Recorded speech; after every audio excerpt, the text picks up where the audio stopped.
Salut à toutes et à tous, nous voici prêts pour la troisième session de peinture sur cette technique traditionnelle de la pose des lumières sur un fond coloré.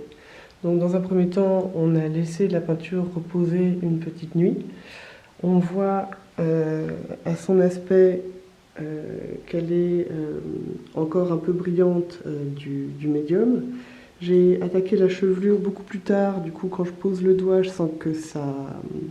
C'est pas que ça colle un peu, mais c'est que c'est juste un petit peu presque humide, donc je sais que c'est pas tout à fait sec. En revanche, l'intégralité du visage, excepté bien sûr la zone blanche que je viens d'ajouter avant d'allumer la vidéo, le visage est parfaitement sec.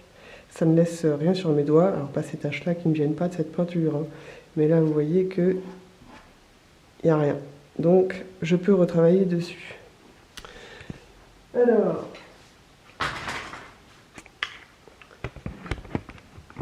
hier, la vidéo a coupé au moment où je vous parlais de l'importance de ne pas utiliser du noir tout sorti du tube.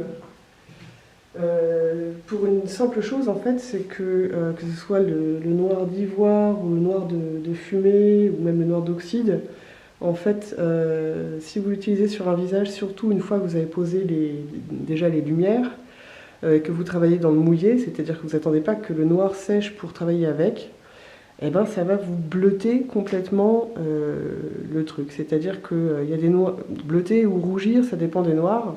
À vous de vérifier, ça dépend même aussi des marques. Des fois, le pigment, enfin pour des marques un peu bas de gamme, le pigment n'est même pas marqué sur les tubes, donc à proscrire, à éviter. Donc, voilà. Par exemple, vous voyez, là on a un tube marin. Vous avez ici un numéro, et ça, c'est le numéro du pigment. Alors que quand vous achetez une palette avec, par exemple, des tout petits tubes pas chers, de type, voilà, la Découvrez, la peinture à l'huile, il y a 6-7 couleurs dedans. Il n'y a même pas le numéro des pigments marqué dedans, vous ne savez pas ce que c'est, et une chance sur deux pour que votre noir, si vous l'utilisez avec du blanc sur un visage, ou sur n'importe quoi d'ailleurs, que votre noir il vous donne du bleu. Donc évidemment sur une carnation chère, ça peut être dramatique. Évidemment, si vous travaillez d'abord avec le noir et que vous laissez hyper bien sécher plusieurs jours avant de retravailler dessus, vous n'aurez pas ce genre de désastre. Mais gardez le conseil que je vous ai donné dans une des autres vidéos, à savoir préparez votre noir vous-même avec de la laque de Garance, hein, c'est un rouge très beau, qui ressemble un petit peu à un rubis. C'est celui-là, ici, à droite, pas à gauche. Là, c'est plus bordeaux, un peu sale, un peu tanin. Là, à droite, on a vraiment le lac de Garance, qui sera couleur rubis et qui vraiment est un rouge soutenu, très malléable, avec lequel on peut vraiment très bien travailler. Donc, je répète, confection du noir maison, lac de Garance, soit du lac de Garance normal, soit du lac de Garance cramoisi, de la terre d'ombre naturelle, qui est très foncée, ou alors de la terre d'ombre brûlée, qui, elle, on va dire simplement, c'est un peu comme du marron, pour ceux qui ne sont pas encore très au fait des dénominations correctes des couleurs. À ces deux couleurs s'ajoute une dernière, le bleu outre-mer. Là, pareil, vous allez en trouver bleu outre-mer entre guillemets normal, bleu outre-mer foncé, voire même un bleu hollandais violacé, très bien. De la marque, si je ne m'abuse, je vais le ressortir encore, ben, je vous l'ai déjà montré, comme ça vous évite de regarder toutes les vidéos. Voilà. Bleu hollandais, celui-là est exactement très bien. Il est vraiment parfait pour faire du noir maison. L'avantage de ce noir maison, c'est d'avoir du bleu, du rouge et des carnations brunes qui vont ressurgir plutôt que simplement du bleu qui va venir un petit peu écraser votre travail. Donc là on voit, pas super bien, mais on voit que les zones qui devaient être les plus lumineuses, à force justement d'avoir été fondues, d'avoir travaillé le dégradé avec d'abord une soie de porc un peu rigide, histoire de bien faire rentrer la peinture dans la première couche de médium légèrement coloré qu'on avait posée. Et bien cette première couche de blanc, elle a vraiment pris la couche de médium coloré. Donc ce n'est plus du blanc, c'est véritablement une demi-teinte. Donc à ce stade, maintenant que c'est bien sec, je vais pouvoir mettre une deuxième couche de lumière dessus. Ce qui est très important parce que mes lumières principales ont été évidemment un peu réduites. Donc on voit que ici, j'ai déjà recommencé à remettre un blanc dans lequel j'ai mélangé légèrement de terre de sienne brûlée. Et je vais recommencer le même procédé qu'au tout début pour remarquer ces principaux impacts lumineux.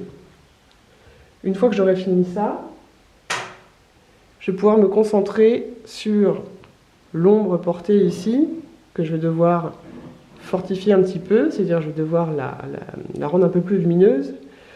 Donc je vous avais parlé du jaune azo, qui est un jaune un peu orangé, mais qui en fin de compte mélangé à d'autres peintures, à d'autres couleurs, pardon, va un petit peu se transformer en terre de sienne naturelle, donc un petit peu couleur sable.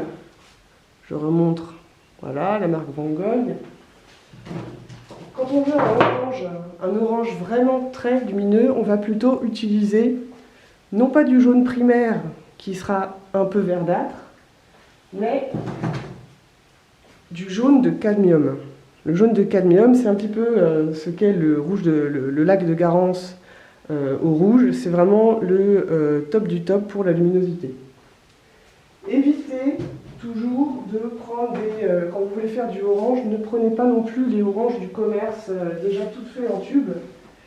Ça va vous saturer de couleurs votre résultat. Ça va être pas très esthétique. Vaut mieux toujours tout faire soi-même. C'est-à-dire, vous voulez faire du orange, vous prenez du jaune, vous prenez du rouge. Vous essayez avec différents jaunes, différents rouges, ça va à chaque fois vous donner des oranges différents. Idem pour le vert, idem pour les violets, idem pour etc. Ça va vous donner vraiment une variété et une gamme parfaite. Et c'est très important. Je répète qu'à ce stade, comme je vous l'avais dit précédemment, je peux encore utiliser un petit peu de soie de porc pour estomper parce que ça a très bien séché. Mais mettons, si je suis encore sur ce travail-là dans une petite heure, vous voyez que même là comme ça, je fais exprès, je force pour que vous compreniez bien. Là voilà, mon blanc, il se tire complètement et oh, on ne voit pas assez bien avec la vidéo. C'est vraiment moins blanc que ça. En fait, quand on en a déjà là, pour éviter d'arracher la couche précédente, on va de plus en plus travailler avec des pinceaux doux. Donc je vous avais parlé de ces pinceaux en poil de poney. Hein.